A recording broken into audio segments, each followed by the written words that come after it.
EU policy is the only thing we really know is how much all of them are affecting our country, how much we cannot get into the needs or the proposals Europe have for Spain, because everything that is happening in our country is that the minimums have been cut off or have disappeared, like when we talk about, for example, DSS, the social security, when we talk about education, when we talk about housing, which is, if I'm with this t-shirt, with the Greek one, the mine is green and it's the power one, Plataforma affected by mortgage.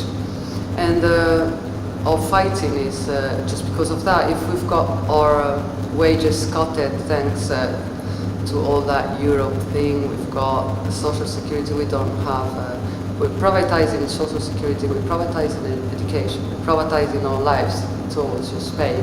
We've got wages with 600 euros, they want us to pay a mortgage, they want us to pay electricity, all the minimums.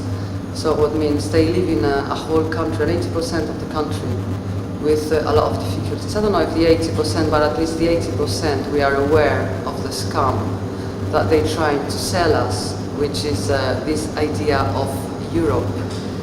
And it's really nice if it was true that we were united. It's really nice if we could do things together, but at the moment we all have different wages, we all have different cultures, we all have different ways of thinking.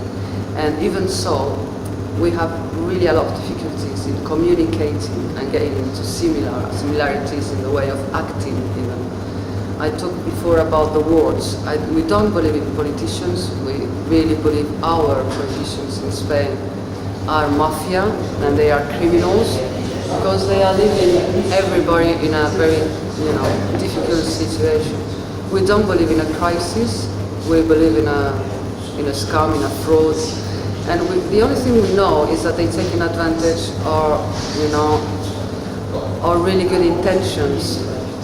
And the willing of wanting to just have the minimums, to have our house, to have our food, to have a job, blah, blah, blah. So if you really are interested in whatever is happening to human beings, it's not just about money, it's not just about Europe. Just, think about how much you destroy a day, how much you consume, how much you are part of this, and how much you believe you can change it, that's all really.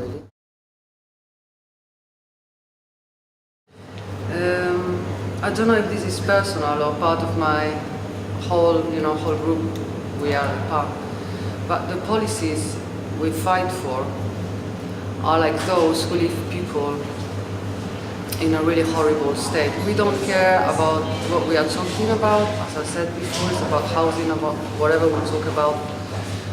We really believe we need to change policies, because I don't know which all the policies are, but as I've said before, they are really influencing our country and they're really, taking us to a big hole. And what I would do, referring to policies, is just to think really simple, think what really people need and to go for it. And those policies would be exactly about housing, about human rights. We are breaking human rights constantly. Our constitution, we've got the right by constitution to have a fair place to live, a dignity, blah, blah, blah. It's all words. And the policies I would change is to change maybe to having so many words and to start having real action. That's the policy I would give, to be conscious that we need to act instead of so much talking and so much. I'm quite very happy about coming and traveling, because it's a lot of money spending, for example, and we could use that money for other things. And we've got cameras, we've got net, we could do all those speeches maybe as well, But that's silly ways, and a tiny, detail about being conscious that everything we do, everywhere we go, it's an impact. And those policies are having an impact in all Europe, everyone on its time, but you can see the similarities in destruction, and people's lives have been really distressed and really, they're really having a bad time. And that's the policy for that, is to be real, to see the situation and to act towards, a great and a big change. Thank you very much.